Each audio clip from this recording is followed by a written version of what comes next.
হাদু আস্তে করে বাঘার সামনে এসে বলল, বাঘা মামা ঘুমিয়ে পড়লে নাকি? আরে খাঁদু, তুই এখানে কি করছিস?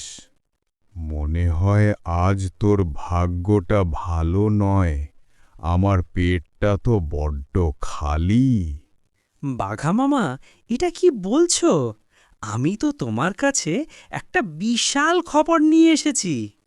বিশাল খবর? কি এমন খবর? আমি আজ সকালে দেখেছি বনের ওই শেষ প্রান্তে একটা বিশাল মস্ত হাতি।